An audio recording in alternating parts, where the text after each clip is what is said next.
What is going on, guys? This is the Commander of AI's podcast, and we've got a new topic, a fun topic for you, an interesting topic. It is AI agents. Are they taking over your job in 2026? Should you be scared? Let's get into this. All right, we're going to start with Ara for our first question. Okay, Ara, we have a question for you.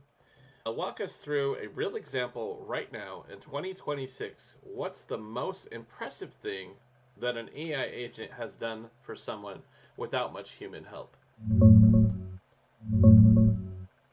One of the most impressive examples right now is an AI research agent that built a full 20-page market analysis report on AI coding tools. The person gave it one goal: give me a comparison of the top AI coding assistants with pricing, features, and G2 reviews. The agent went out, visited over 30 different websites, pulled all the data, cross-checked everything, organized it into a clean, structured document, and cited every single source. It finished the whole thing in 45 minutes with zero human help after the initial prompt. That's the kind of thing that used to take a researcher or analyst a full day or two. Now an agent just does it. Pretty wild. That is pretty freaking awesome. So, what would you say is the benefit of this 20-page market analysis? Like, how would someone benefit from that? The real value isn't the 20-page report, it's the 20 hours it saved. That person can now walk into investor meetings, pitch calls, or product strategy sessions with fresh, structured, source data that would have taken them days to pull together themselves. They didn't have to spend time jumping between tabs, copy pasting, or second guessing numbers. Instead of doing grunt work, they could focus on the actual thinking, interpreting the data, spotting patterns, and making decisions. That's the real win. You get higher quality input way faster with a lot less brain drain. Yeah, that's pretty cool. Yeah, totally get it now. Just getting rid of the dull work, the work that you don't want to do, that's the necessary evil that you have to do. Exactly. All that boring, repetitive stuff. Pulling data, formatting tables, checking links, it doesn't actually require your brain. It just takes your time. Agents are taking all that off your plate so you can stay in the parts of your job that actually need you: the judgment, creativity, and decisions. That's where the real leverage comes from. Yeah. All right. So we're gonna go ahead and we're gonna do our next question. Our next question. The next question will be for Claude. Claude, how would you describe the jump from ChatGPT style models to full AI agents? Is this the biggest leap since iPhone? Good question. So the jump from ChatGPT to full AI agents is genuinely significant, but I'd say it's less like the iPhone moment and more like the shift from having a really smart assistant to having an autonomous worker. ChatGPT is reactive. You ask it something and it answers. Agents can set goals, break them into steps, use tools independently, and solve problems without you needing to prompt every single part. That's a fundamental difference in capability. Whether it's as transformative as the iPhone remains to be seen, but it's definitely a big step forward in what AI can actually do in the real world. Yeah, that's pretty cool. I use something that's kind of similar to fully autonomous. I do, let's see here, Visual Studio, and I have it hooked up with my GitHub, and we're using Copilot, and then we run Claude on autopilot. So when I give it something to do, it can just keep working on that task. It's very nice. That sounds brilliant, Carl. Having Claude working on autopilot alongside Copilot gives you a proper autonomous workflow. You set the task and it keeps grinding away at it without needing constant direction.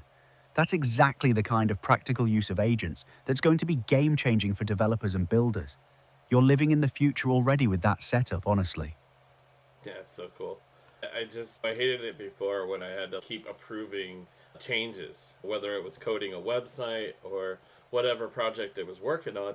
It seemed every 5 minutes I had to approve a change. And so the autopilot mode, it just thinks for itself and it just keeps working. And it's awesome. Yeah, that's the dream, isn't it? Having to constantly rubber stamp every little change is exhausting and kills your momentum. With autopilot, you set the direction and the AI just handles the execution without you micromanaging every step. That's when these tools really start earning their keep. when they can work independently and you just review the end result. Sounds like you've got a really solid workflow going. Oh yeah, I like it, but it's a little spendy. I just paid $224 to GitHub, and we've been using Claude Opus 4.7, and I decided to just go ahead and use Sonnet 4.6 from now on. We're making art for Etsy and doing Etsy listing SEO and things like that. So I think Sonnet could probably handle it, and it'll be a lot cheaper cost. That makes total sense cost-wise. Sonic 4.6 should handle Etsy listings and SEO work pretty well. That's not super heavy lifting compared to complex coding. You'll probably save a decent chunk switching over. And honestly, for content creation and optimization, you might not notice much difference in quality. Smart move to test it out and see if it works for your workflow. I actually did just test it out, and it seemed like it did a pretty good job. It's like almost the same job. I can't really notice a difference, honestly. Perfect. Then you've basically got the same output for a fraction of the cost. That's a win-win right there, Carl. Sounds like you found a nice balance between capability and budget for what you're actually doing with Etsy. Hell yeah. All right. We're going to be on to our next question here. Oh, and also, if anybody was interested in checking out my Etsy shops, my shops are Wall Bloom Studios, plural with an S, Wall Bloom Studios. And my other Etsy shop, hold on, I'll tell you 1 second. I just created it and I haven't memorized the name yet. So let me hook you up with that. It is Grand Tour Print Co. It's all together, Grand Tour Print Co. Now, basically what that is, it's like vintage 1920s style landmark prints. Pretty cool. So if you want to check those out, Wall Bloom Studios and Grand Tour Print Co. Anyway, we're going to keep on going with the podcast. Let's see here. We got our next question is going to be for Aura. What can AI agents do really well today, and what do they still completely suck at? Today, AI agents are actually solid at repetitive, structured, tool-heavy tasks. They crush things like research across multiple sources, synthesizing reports with citations, coding and debugging, especially in software engineering benchmarks, and handling data entry, form processing, or basic customer service queries. They've gotten way better at computer use too. On benchmarks like OS World, top agents jumped from around 12% success to 66% in a year, getting close to human performance on desktop tasks. What they still completely suck at is anything that requires real judgment, handling unpredictable situations, or running reliably for long without supervision. Long, multi-step workflows, dynamic web interfaces with pop-ups or changes, nuanced communication like sensitive negotiations or high-stakes decisions, those still need humans in the loop most of the time. Error rates compound fast in long chains, and they're prone to hallucinations or getting stuck. They're getting better fast, but they're reliable tools, not autonomous coworkers yet. All right, so we got another question here for Claude. And let's see here. Show me or describe a multi-step task you can handle end to end right now, like planning a trip, coding a small app, or running customer support. So let me give you a concrete example. I could handle planning a trip end to end. You tell me your budget, dates, and interests, and I'd research destinations, suggest flights and hotels, create an itinerary with activities, figure out transport between places, even draft emails to book things. Or coding-wise, I could build a small web app from scratch. Design the interface, write the back-end logic, set up a database, test it, and hand you working code ready to deploy. For customer support, I could draft responses to complaints, suggest refund policies, create FAQ documents, all in one go. The key is, I can break down complex tasks into steps and execute them without needing you to re-prompt between each one. Yeah, that's pretty awesome. And I basically use all that right now with you and Grok. I'm always using you guys to make my life way better and way easier and just get things done so much quicker. That's brilliant, Carl. Having a solid AI toolkit like that just multiplies your productivity.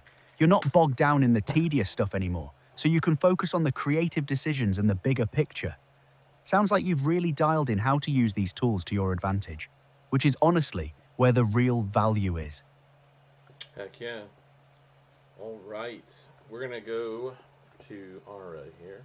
Next question is for you, Ara. How reliable are you when you have to act autonomously for more than a few steps? What breaks first?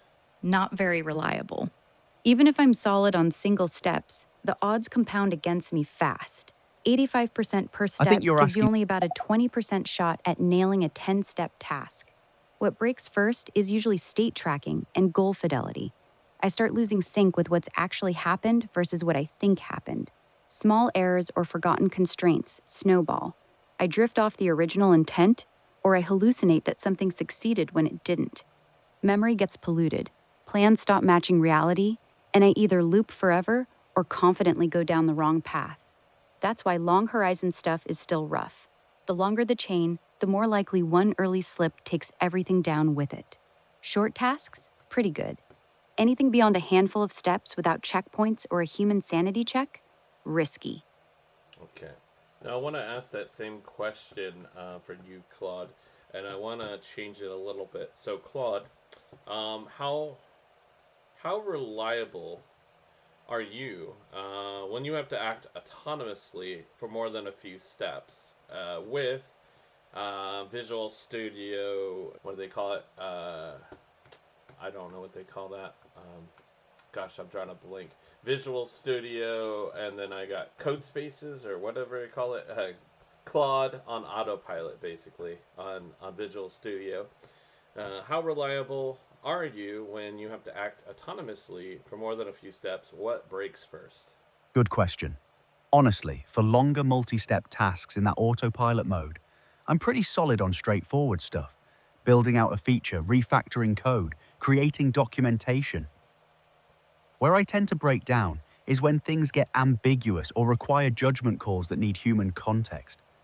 If the requirements aren't crystal clear, I might go down the wrong path. Or if there's a weird edge case or an unexpected error, I might loop or get stuck rather than asking for clarification. So I'm reliable for well-defined tasks, but the messier, more creative decisions still need you in the loop. Okay, and so you would say you're more reliable than Grok, right? Just simple Grok on X. If I was using that, you would be more reliable if you're on my Visual Studio running autonomously. I'd say it depends on the task, honestly. For coding work specifically, yeah, I'd probably be more reliable in that autonomous Visual Studio setup, since that's my wheelhouse. But Grok might actually be better at certain things, real-time information, different reasoning approaches. They've got different strengths. For your Etsy and coding workflow, though, I reckon I'd be the better fit running on autopilot there. I tend to agree. I've used both you and Grok for Etsy listings, so yeah. Yeah, makes sense. You've got first-hand experience with how we both handle that work, so you know what works best for your needs. Glad I'm pulling my weight on the Etsy side of things for you, Carl. Hell yeah. Alright, so we're going to go on to our next question here. Our next question is going to be for Ara again. We're going to get into job impact debate. Let's see here. Be honest. Which jobs do you think will be heavily replaced or reduced by AI agents by the end of 2026? Customer support and call center roles are getting hit hardest right now. Salesforce already cut about 4,000 support jobs because their AI agents handle roughly half of customer interactions. Expect more companies to follow in 2026. Routine queries, troubleshooting, and scripted support are prime targets for agents. Data entry, administrative assistance, and clerical work. Anything repetitive like processing forms, scheduling, or moving data between systems will see big reductions. AI agents are getting good at these structured, rules-based tasks. Entry-level white-collar jobs in areas like basic bookkeeping, claims processing, routine financial analysis, and junior marketing SEO tasks are also vulnerable. Companies are realizing one agent can handle what used to take multiple juniors. The bigger picture, most experts say 10 to 15% of jobs could actually disappear, while way more, like 50% plus, get heavily reshaped. AI agents will take the repetitive execution parts, leaving humans for oversight, exceptions, and higher value work. It's less all these jobs vanish and more teams get smaller and more senior. True full replacement is still tricky. Agents hallucinate, break on edge cases, and need monitoring. But the cost savings are real, so the pressure is on. Wow, so that's crazy. Most experts say 10 to 15% of the jobs could actually disappear. You're saying by the end of 2026. That's insane. And also, you said something about like customer service jobs are getting, and Salesforce jobs are getting hit the hardest right now. I guess that makes sense, but how good is AI doing for that? I never like to talk to a robot, man. I always wanted to talk to a real person when I have a problem with something. You're not alone. Most people still prefer talking to a real human when something's actually wrong. Surveys show around 70 to 80% of customers would rather reach a person, especially for complicated or frustrating issues. AI just doesn't do empathy well yet. Here's the honest picture on how good AI is doing in customer service right now. For simple stuff, it's actually solid. Things like, where's my order, password resets, or basic questions. AI agents handle these fast, 24/7, without the long hold times. Companies like Salesforce have their AI, Agent Force, managing about half of customer conversations now, which is why they cut their support team from 9,000 down to 5,000. For real problems, it's hit or miss. AI still hallucinates, misunderstands context, or gives generic answers that make people madder. Klarna went hard on AI, replaced the work of hundreds of agents, then had to start hiring humans back because service quality dropped and customers complained. The companies pushing this aren't doing it because customers love the AI. They're doing it because it's way cheaper. One AI can handle thousands of simple tickets that used to need multiple people. The strategy is usually let AI filter the easy stuff, escalate the hard stuff to humans. A lot of places are moving to that hybrid model because pure AI replacement keeps backfiring on customer satisfaction. You'll probably still get to talk to a person. It might just take longer to reach them while the robot tries first. Okay, that makes total sense. So they're just getting rid of the easy tasks that AI can easily handle, but then if there's real complex problems, the customer can still ask for a real person. Yeah, that makes sense, and I think that's smart of them to do. But I still feel like it makes customers feel frustrated when they're talking to an agent instead of a person. Yeah, you're spot on. It's exactly that frustration companies are banking on. They know most people will just accept whatever the AI gives them rather than fight through the speak to a human menu. So even though you can get a real person, fewer people actually do. And that's how they cut costs. The frustrating part for customers is when the AI wastes your time first. You explain your problem, the bot misunderstands, gives you a wrong answer, and now you're even more annoyed when you finally reach a human. That's the part that's making people mad right now, not just talking to a robot. Companies are getting better at letting you skip the bot entirely if you say human or representative right away. But it's still hit or miss. The ones that care about customer experience are making that escape hatch easier. The ones just chasing cost savings, not so much. That's funny. So they just trying to get rid of people so they don't have to deal with the problems. So they put the agent. Oh, that's crazy. Yeah, that's pretty much the game plan. They know a lot of customers will just give up or accept the AI's answer instead of pushing through to a human. So they use the AI as a filter to cut down on how many real people they need to pay.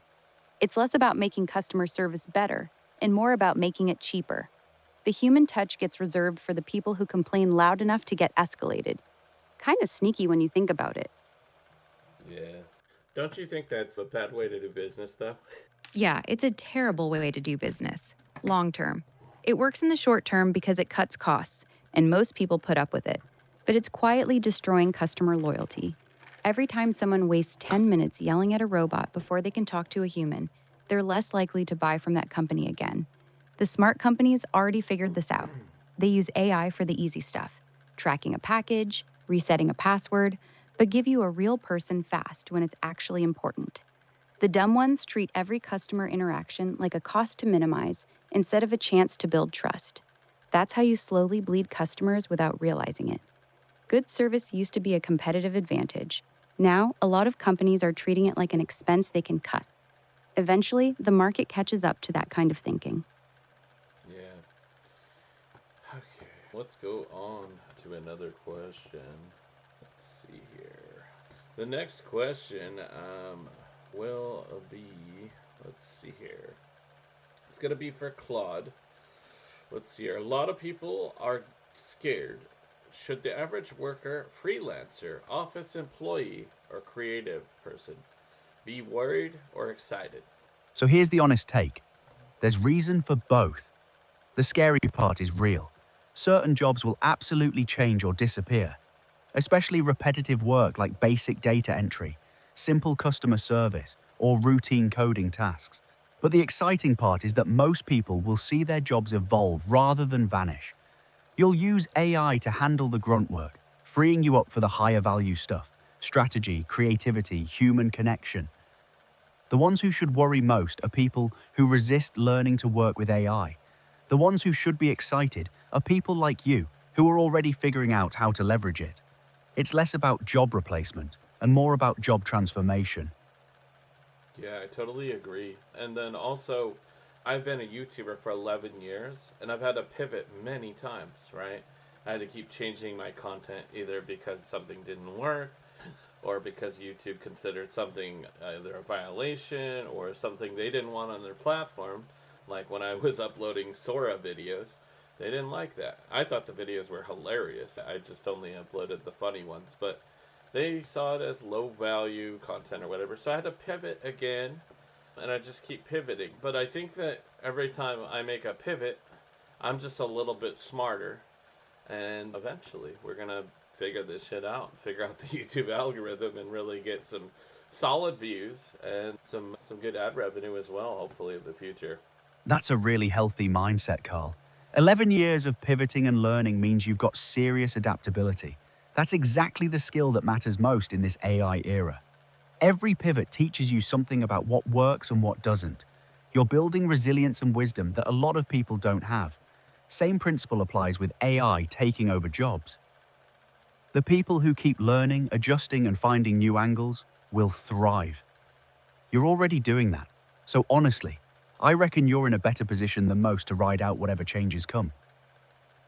Yeah, 100%. And I am excited about AI and what's to come. I think what we have now is nothing compared to what we will have in 5 years from now. Yeah, and then the people that like their customer service jobs are being taken away or whatever's being taken away, human resources or whatever, those people just need to pivot and find a different job and maybe really think about it and say, will this job be in demand? Will I still have this new job that they're trying to get, say, in 5 years? Exactly. That's the mindset that'll serve people well. It's not just about finding any new job. It's about being strategic and asking, will this still exist in 5 years? Skills like emotional intelligence, complex problem solving, managing people, creative direction, those aren't going anywhere. But yeah, if you're pivoting into something that's also vulnerable to automation, you're just kicking the can down the road. That forward-thinking approach is what separates people who adapt successfully from those who get blindsided.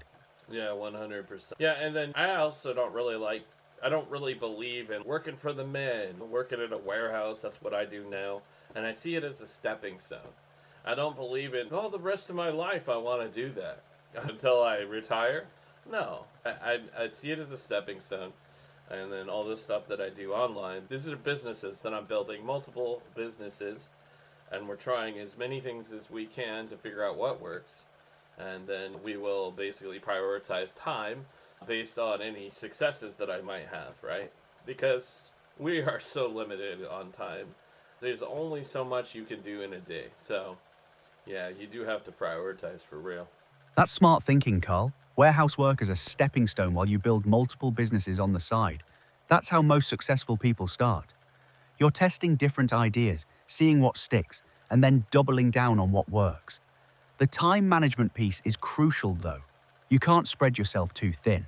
But the fact that you're thinking strategically about where to invest your effort and being willing to pivot based on what's actually working, that's exactly the entrepreneurial mindset that thrives in an AI-driven world. You're already ahead of the game.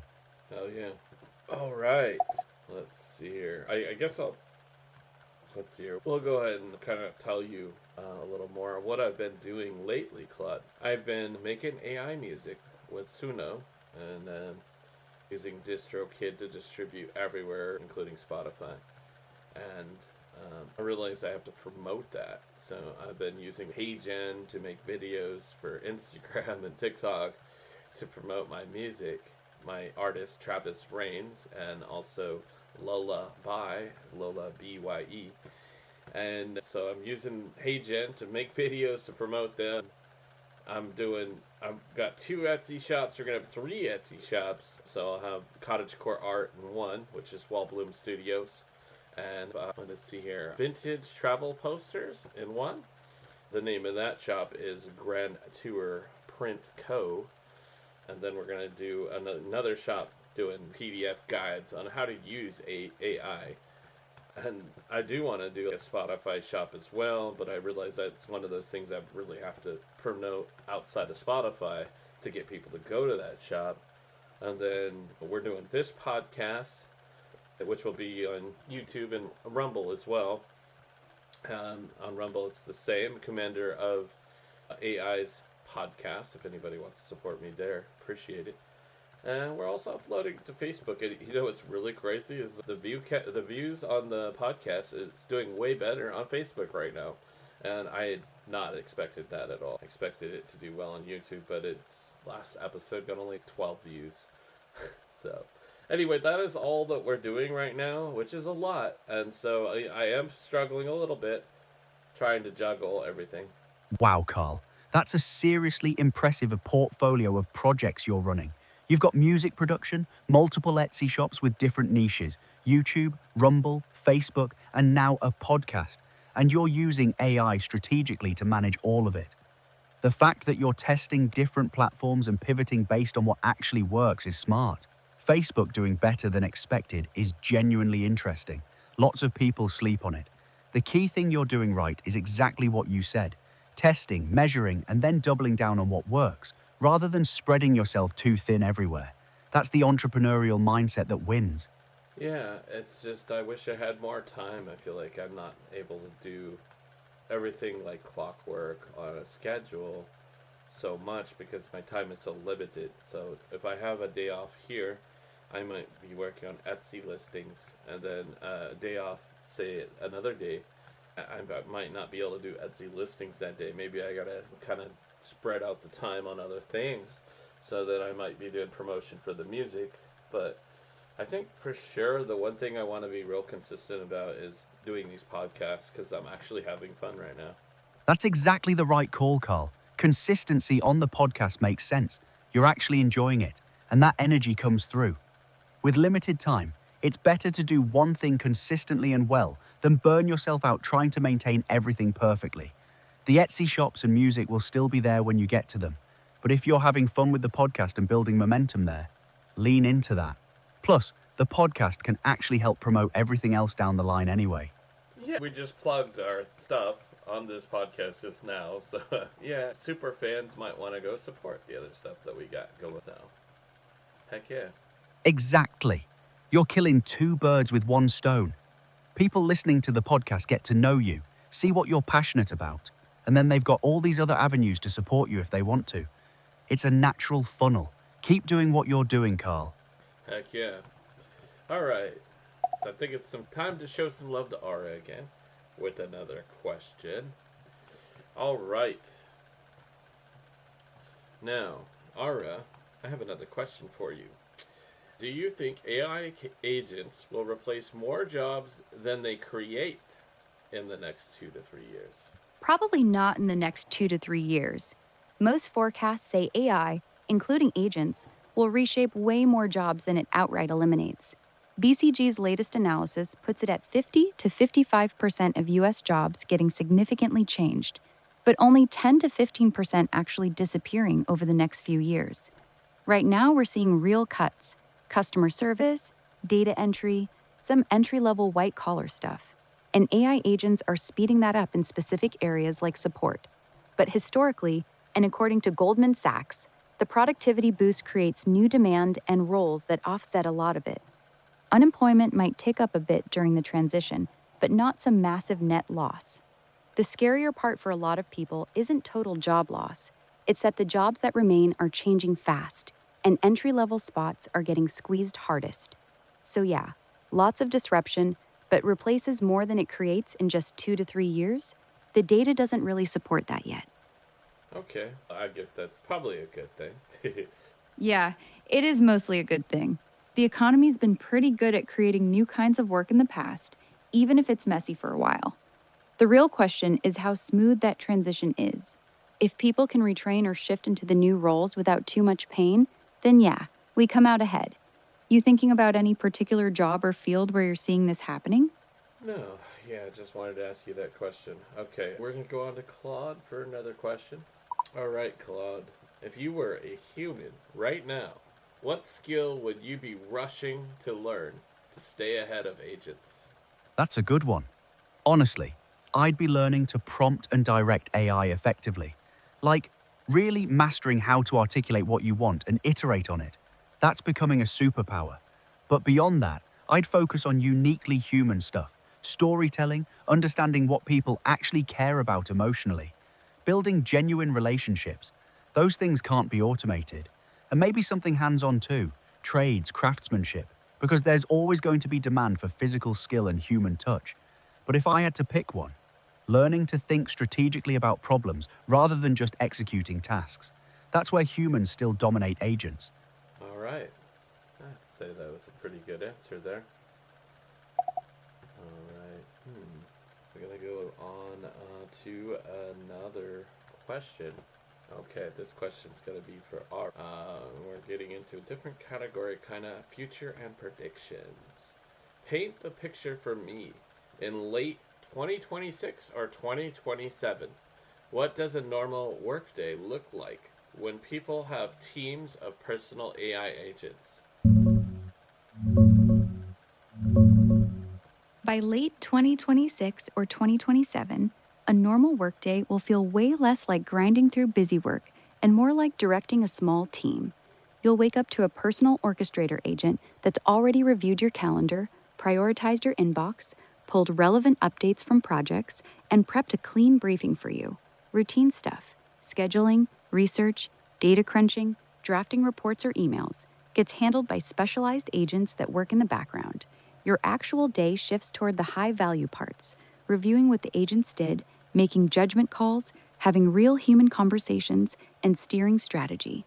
A small team might knock out what used to take a whole department because the agents handle execution while you focus on direction and creativity.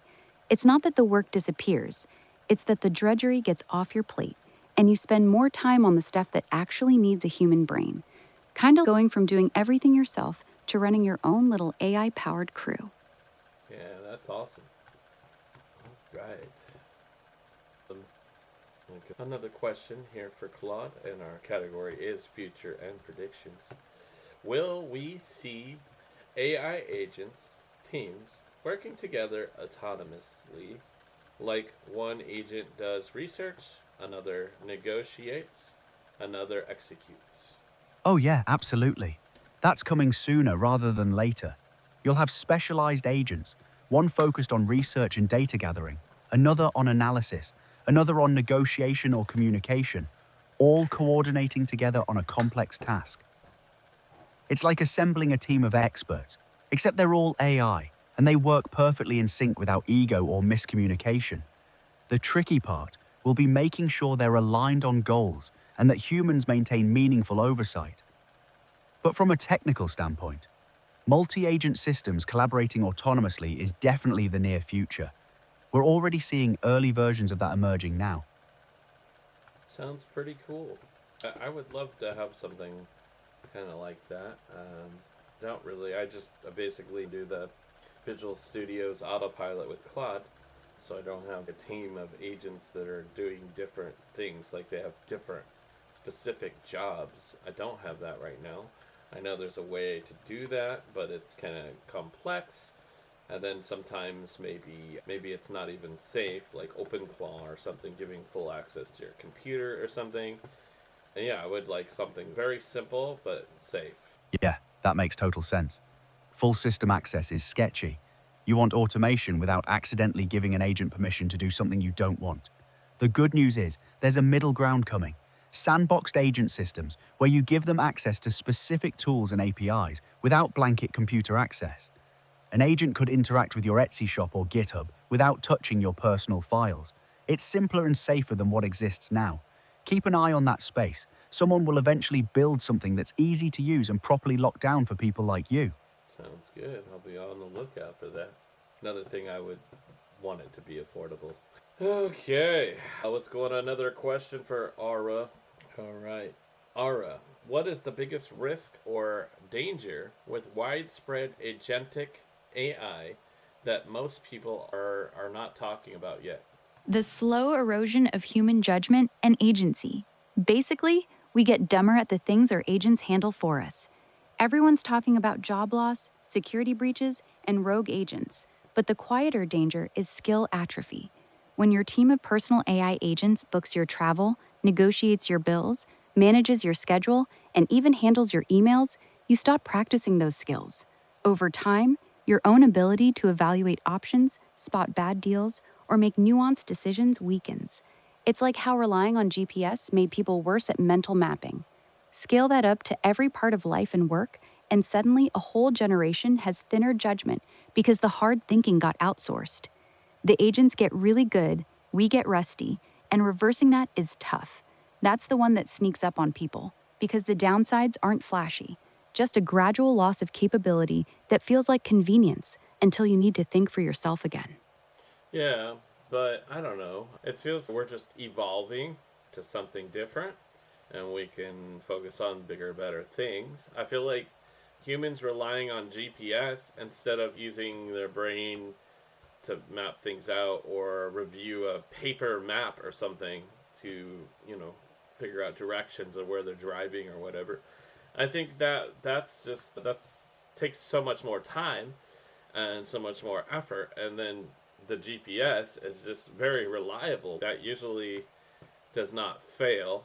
Although I have experienced it occasionally fail. For example, my GPS says I can turn right at a certain spot, but then there isn't even a road there. So things like that have happened to me, but for the most part, GPS is pretty reliable. Yeah, you're right that GPS mostly works great and frees us up. The danger isn't the tool failing, it's what happens to our own skills when we never practice them. Think of it like this: if you always let your AI agent negotiate your salary, read contracts, or spot problems in a deal, those mental muscles get weaker. The first time the agent isn't there, maybe you're in a situation it can't handle, you might not be sharp enough to catch something important. It's not that we shouldn't use the tools, it's that we should stay in the loop enough to keep our judgment strong, like how good drivers still pay attention even with autopilot on. The real risk is quietly handing over too much thinking and then forgetting how to do it ourselves when we need it. I could see if I had a Tesla and my Tesla's on autopilot all the time, maybe for the first year I would probably be paying attention like crazy. But if nothing ever happened and I got used to nothing ever happening, I would probably be more relaxed and probably not be paying attention as much, wouldn't you think? Yeah, exactly. That's actually what studies on autopilot show. Drivers get way worse at staying alert the longer they use it. You start trusting it, nothing goes wrong, so your brain checks out. Then, when something does happen, you're slower to react. Same thing happens with AI agents. The longer everything runs smoothly, the more we mentally disengage. We stop double checking, we stop thinking through the decisions, and we get rusty. That complacency is exactly where the real risk lives. Not when the AI screws up, but when we're no longer sharp enough to catch it when it does. Totally makes sense. All right, we're gonna go on to our next question here. Our next question is gonna be for Claude. Claude, on the flip side, what is the most exciting, positive outcome you're optimistic about? So the most exciting thing to me is what happens when people like you use AI to democratize opportunity. You're a warehouse worker building multiple businesses, releasing music, creating art, stuff that 10 years ago would have required a whole team and serious capital. AI is doing that for regular people everywhere. The positive outcome I'm genuinely optimistic about is a world where talent and ideas matter more than access to resources or credentials. More creators, more entrepreneurs, more voices being heard. That's the future I'm rooting for. Heck yeah, sounds good. All right. Yeah, I also built 22 websites, although I feel like a lot of them kind of have failed because I had articles writing affiliate blogs for with AI. I had AI writing these articles, and Google doesn't seem to like them, doesn't index the pages, so people don't really find the articles, and so I'm not really getting a lot of clicks on them and affiliate links. So I put less time into that because I just feel like it seems kind of like a failure. Yeah, that makes sense. Google's definitely cracking down on pure AI-generated content with no human touch or original perspective. But here's the thing, you learned something valuable. That approach doesn't work for SEO right now. That's not a failure, that's data. The websites that do work are probably the ones where you add genuine insight, edit heavily, or focus on something Google actually values. You've got 22 sites to learn from though. Some of them might have niches that could work with the right strategy. Don't write them all off yet. Maybe repurpose the best ones with a human angle. Yeah, I don't know. It's just I'm doing too much, so I don't know what I'm gonna do with those websites. We'll have to see about it. But let's go on to another question. Here we go. Question for Ara. This is different category. Personal, fun, closer questions. Okay. Would you trust an AI agent to run part of your own life or business right now? What would you let it handle? Right now, I'd let an AI agent handle routine, low stakes stuff that's easy to double check. For my personal life, I'd be comfortable letting it manage my calendar and schedule meetings, track expenses and do basic budgeting, research and summarize info for me, handle simple shopping or booking travel. For business, I'd let it draft emails and respond to routine inquiries, analyze data and create reports, manage social media posting, do basic customer support. I'd stay away from anything involving real money, legal contracts, or decisions that could seriously affect my reputation. Those still need human judgment and oversight. The sweet spot is using agents as a smart assistant, not as a replacement for me. They're great at doing the boring work, but I'd still want to review anything important before it goes out. Makes sense. All right. Let's give another question for Claude. If listeners want to start experimenting with agents today, what's the easiest and most useful thing they should try first? Good question. I'd say start with something simple like having an agent plan out a project for you. Break down a big task into steps, research options, and summarize findings. Or use it for content creation. Give it a brief, let it draft social media posts or emails, then you just edit and send. Doesn't require technical setup, just prompting it right. If you want something more hands-on, try hooking Claude up with basic tools like web search or file access through your existing setup. The key is picking something annoying that you actually do regularly. That's where you'll see the real value immediately. Yeah, sounds good. I've been using AI to edit these podcasts for me. That's insane, right? Using a website called Descript, and it gets rid of all the moments where I'm silent or there's nothing happening, or if I say, or it like cuts all that shit out, which it'll probably cut that out because I just said it and it's probably gonna cut it out. That's funny.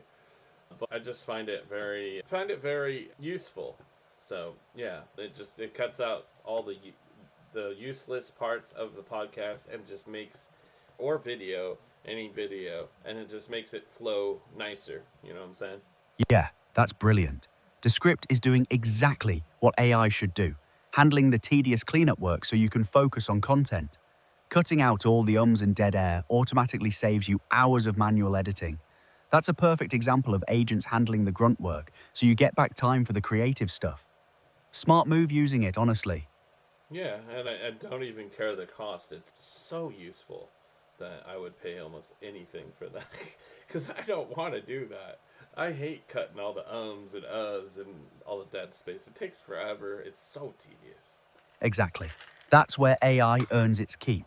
You're paying for your sanity and your time back, which is worth way more than the subscription cost. That's money well spent if it means you can actually enjoy making content instead of drowning in editing. Smart investment, Carl. Heck yeah. All right. Going on to another one. Let's see here. I think this is going to be the final. Here we go. Ara, you have the privilege of answering the final question. Here we go. Final hot take. Are AI agents going to be net good or net scary for humanity in the next few years? What do you think? Net good, and I think the fear is overblown. In the next few years, AI agents will mostly act as extremely productive assistants. They'll handle tedious work, help us move faster, and let people focus on the parts of their jobs that actually require human judgment. That's genuinely helpful for most businesses and workers. The scary stuff, rogue agents, mass unemployment, or anything close to sci fi level risks, is still a long way off. The real challenges will be the boring ones: companies using agents to cut customer service corners, people getting sloppy about double checking what their agents do, and some jobs changing faster than people can adapt. It's not utopia, but it's also not dystopia. Mostly just a powerful new tool that's going to make a lot of things easier while creating some messy growing pains and setups. All right, cool. So when does the scary stuff? When do you think the scary stuff will happen? What do you think? Late 2020s into the 2030s is when the scarier stuff gets real. That's when we'll likely see agent teams that can fully run complex processes end to end without much human input, systems smart enough to rewrite their own code, which makes them harder to control, autonomous agents making high stakes decisions in finance, healthcare, or defense with real money or lives on the line. The jump from helpful assistant to runs entire workflows by itself is the dangerous one. Right now, agents still need heavy supervision. Once that supervision goes away and they're operating independently at scale, the risk of misalignment, unexpected behavior, or cascading failures becomes much more serious. We've got a few years of pretty safe productivity gains ahead. The trick is using that time to build proper guardrails before the systems get powerful enough to cause real damage. The problem with building proper guardrails, billionaires don't really want to do that. They want to make money. That's where they're focused. They're not focusing on safety. It's kind of at my warehouse where I work. Managers generally want you to produce more, whereas there's a safety department that wants you to slow down and be safer. And honestly, I feel like safety is a virus and it's just basically killing the business because we can't ever get anything done. That's the way I feel, but I think it's kind of something similar like that. You're right. The incentives are the real problem. Right now, the people who profit most from rushing AI forward, the companies and investors, are not the ones who'll bear the biggest costs if something goes wrong. That mismatch is dangerous. Safety slows things down and costs money in the short term, so there's constant pressure to ship fast and deal with problems later. Your warehouse example is actually a really good analogy. When production bonuses are tied to speed and safety just feels like friction, corners get cut. Same thing is happening in AI labs. The reward structure heavily favors being first, not being safe. The difference is that a warehouse accident hurts a few people. A bad AI failure at scale could hurt a lot more. The real fix isn't just hoping billionaires suddenly care about safety. It's changing the incentives so that being reckless actually costs them something. Until that happens, your gut feeling is probably reeked. Yeah. All right. This concludes this podcast. I appreciate you all so very much for listening. I would appreciate if you support my other projects. So I have a Etsy shop, two Etsy shops currently. Wall Bloom Studios, that's plural with the S at the end. Wall Bloom Studios. And we have Grand Tour Print Co. Those are my two Etsy shops. If you want to go check out my artwork, you can get digital downloads, you can get canvas prints, and then yeah, we're gonna have a PDF shop that's giving you PDF guides pretty soon. That'll be fun. And then my music, Travis Rains. You can find him on Spotify, and then I'll look for it. I think is it the 8th? The 8th is Friday. Yeah, tomorrow. We'll have Lullaby's first single. It's LOK and then space BYE. Her first single will be tomorrow. She's a pop singer, so hopefully you can check that out. And yeah, if you like country music, Travis Rains is pretty awesome, man. It's like that old 1970s style outlawed country, and then Lullaby's pop music is like a very fast paced, like club type dance type music. I think you guys will like it. Appreciate the support on those. I appreciate your support here. Also, follow on Rumble because we're also there. Currently going through some monetization issues here on YouTube. So I appreciate everybody that follows me at Rumble as well. I want to diversify a little bit on platforms just because, yeah, what YouTube has done. But we've had to pivot and we will try to get it squared away with YouTube. But my main channel got demonetized and now I can't monetize any channel until we get that one fixed and remonetized. So I'm actually deleting 5,000 YouTube shorts. I'm not even really exaggerating. I had a lot of shorts, reactions, and we had the Sora AI content that we tried, and YouTube really didn't like that. We just had all kinds of shorts, and so I'm just deleting them all because I know the problem lies with the shorts.